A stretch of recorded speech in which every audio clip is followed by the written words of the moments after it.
Now, it's been weeks, I think, since we've done an actual farming video on a Sunday. So let's catch up on where we're at, where all the animals are, what we're feeding, a total catch up.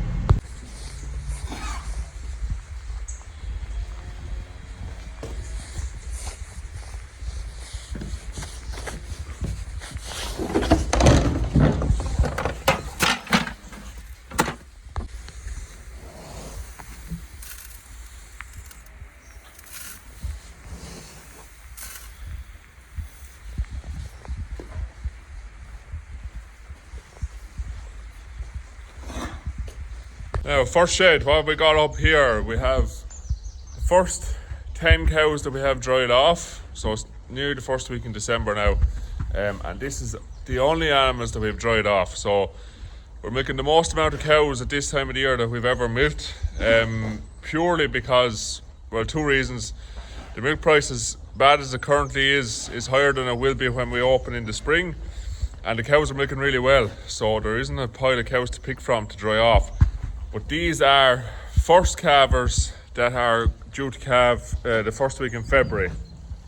So they're dried off now, I think, about 10 days or that. So we like to give them 3 months normally, but we didn't give these 3 months, but they will have got 10 weeks.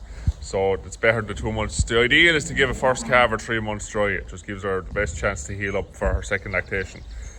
But look, these got 10 weeks. It's close enough. And again, it was a job to pick these out, even to dry them off. So they got antibiotics and sealer.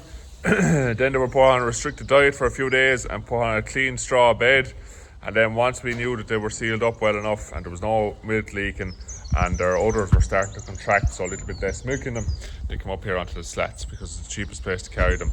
And there's a pile of room over here, so the next couple of batches of cows that we dry off will come up to here out of the way. Because, like I said, they've got antibiotics and sealer, so there's no issue putting them on the slats. A few culls up there, but here are obviously our 2025 calves, so replacement heifers. But as anyone who's been following all year, you can see there's lots of non-dairy heifers in that batch, because we had a very bad run with sex semen due to a very poor year, a poor spring in 2024. Putting cows in calf was a massive issue, and sex semen worked really bad, and our only way we get heifer calves is with sex semen. So we can carry about 40 animals this size, and like to carry about 40 animals this size, because we have the silage outblock needs to be grazed always after third cut before first cut next year, and there was only 27 or 8 replacement heifer calves, I think, so there wasn't enough to get that grazed. But I don't know, it has rained since the middle of October down here now, and all the animals are in. So these are usually out still grazing that, and they get out just before Christmas and then they go in. But these have been in nearly 2 weeks now because it got so wet. So look, the hope is that it will dry up a bit, maybe December, early January. And we'll get them out, but look, if not, it'll be February, end of February, start of March before we get them out. But they will go back out and graze off that ground before first cut. But they're in earlier than they normally are now, which is not ideal. So when they come in, a few coughing there, they got dosed the week before. They got white oral dose the week before they came in. White dose doesn't work fantastically down here, but there was a fairly high worm burden, so we didn't want to hit them too hard. But they're due to be dosed now again because they've been in for about 2 weeks and they've been dosed about 4 weeks now. So they're going to get an injection now next. And they're also due a booster for salmonella and pasteurella pneumonia and IBR. So they've 3 shots to get and a dose next week. But they're in on silage, obviously, bales, and straight soybean meal. So we've been doing this for a few years. Replacements for the last few years have, the minute they go in and for however long they're in for, so usually they would come in around the 10th of December and they wouldn't be back out till nearly Patrick's Day on average, but they're longer now this year obviously, but it doesn't matter. We still feed from the day they go in to the day they go back out to grass. They get about 1.5 kilos of soybean meal, that's it, and silage. they're on about 3/4 of a kilo at the minute now. We're building them up because it's quite high in protein, so you don't want to go too fast. But and they're not even really too sure what it is still. Not as palatable, obviously, as the meal that they were on. But this does a serious job at growing the heifers. Like the height and the frame, it won't put weight on them, but the height and the frame that you'll have in heifers by feeding that.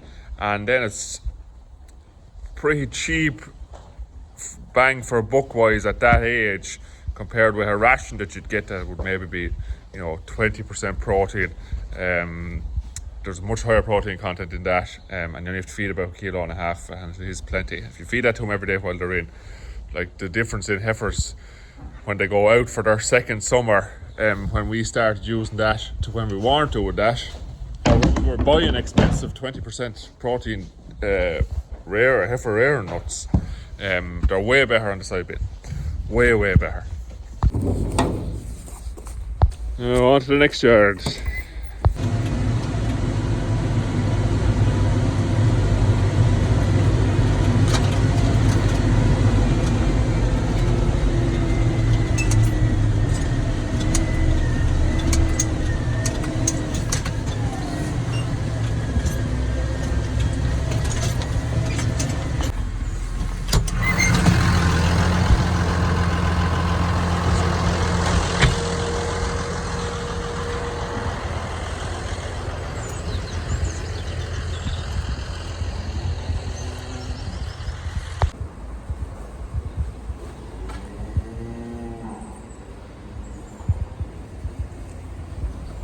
So up here is the second herd of cows. This is the rented yard, obviously. There's about 70 milking up here, I think, at the minute.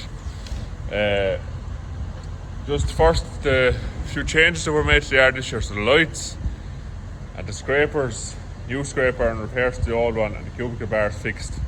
And that extended feed patch has made such a difference to this yard. It has been fantastic. So up here, these cows are doing about 1.45 kilos of milk solids at the minute. They're in great condition, as you can see. Naturally, be expecting these to be at where they're at now, because the way we do our calving in the springtime, the first 70 or 80 cows calved in February end up coming up to here to make room in one big lump, make room for the rest of the cows at home. So these are all the first 2 to 3 weeks of February calved cows. So today now is the 25th, I think, of November, or 22nd, somewhere around there. So naturally, be expecting these to fall off now. Be drying off pretty strong now from next week on. So it'll be 3 or 4 rows a week now, right up until the 23rd of December, which is when we'll dry the last of them off. But yeah, about 3 to 4 rows a week, I think, we'll average.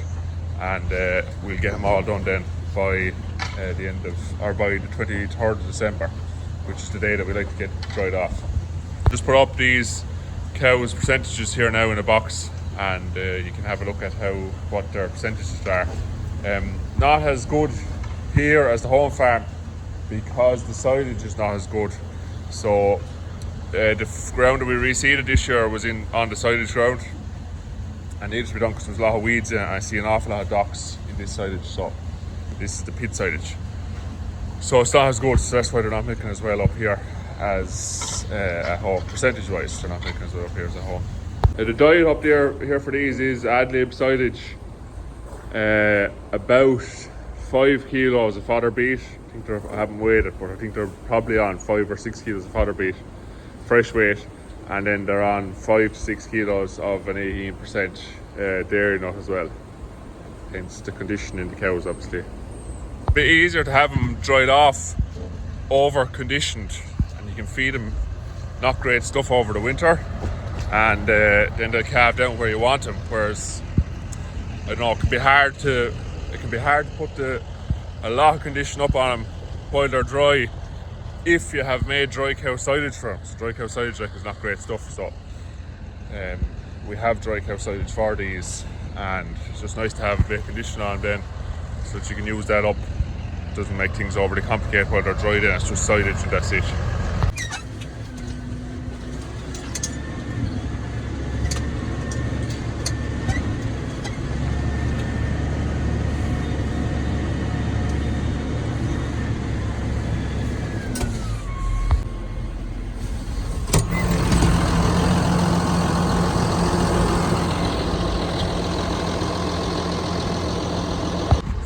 just this second herd of cows here now at home, and there's I think there's just under 110 milking here at the minute. Again, these have been in for, you know, since just before Halloween, so they're in a month pretty much full time. We're once a day milking on a Sunday, and today is Saturday, so I don't want to have to feed any silage tomorrow.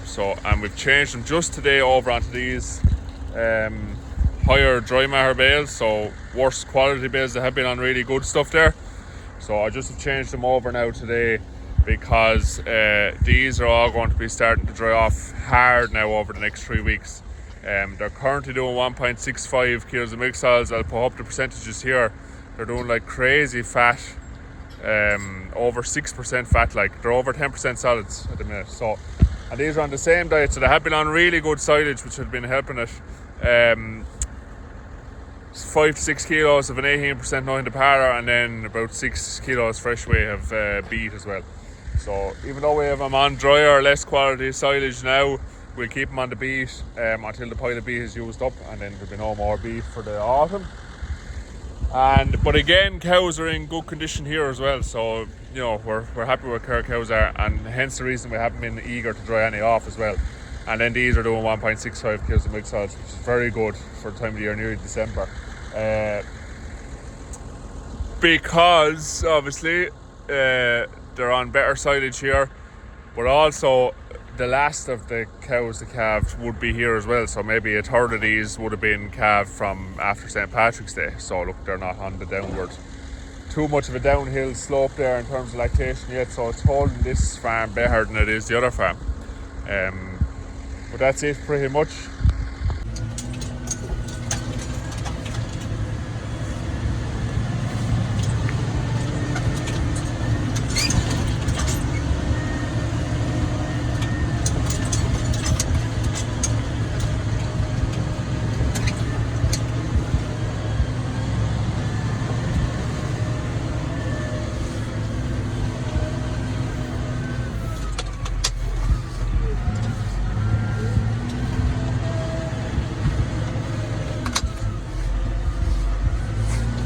So the day got away on me a bit, it's getting near dark. But anyway, so we're in the last yard here. And what do we have? These are our replacement heifers, calving in the spring here. So we'll just get in with him and have a look at him.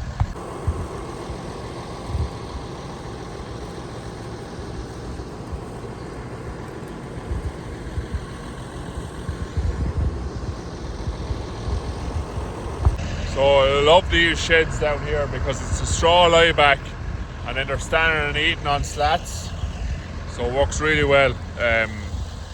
All those animals, we send dry cows down here as well sometimes, but we used to carry heifers on slats and not teat seal them.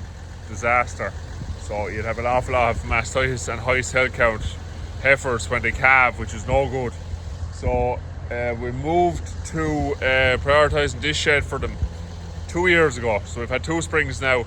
So when they lie on the straw and you keep the straw clean, it makes such a difference to teats and other health in heifers. And it's comfier for them than slats as well, obviously. So the shed is split in 2. So you have 3 spans on this side, 3 spans on that side, and then slats at the front. Really good batch of heifers here this year. We're delighted with them. They're not all heifers, obviously. That is not a heifer, but there's 2 beef animals in it. The rest are all heifers. So there's 40, I think. There's 40 in total to calve down here in the spring, which is great. Really, really delighted with that number. So that's kind of the number that we'd be looking for, and it'll allow us to go up a few cows, or up a little bit in numbers in the spring. So these diet down here is very, very straightforward, just silage. So the heifers grew well all summer, have grew well up until this point, and they're in fantastic condition. So we're very happy with them. So silage is going to be plenty for these up until before they go to calve. And we have a diet then that all animals pre-calve and go on, which I'll go through with you at the time, but they're not on that now. We're in dry cow season mode now, and These are in super order, so silage for the minute. About 4 to 6 weeks out from calving, then the diet changes, and like I said, we'll show you that when we get there. So look, that's just a roundup today of where all the different batches of animals are, what we have in each yard, how cows are milking at the minute, and what the diets are running up to dry off. So we'll be drying off the first bulk of cows next week now, and we'll go through that. We'll go through that with you when we come to do it.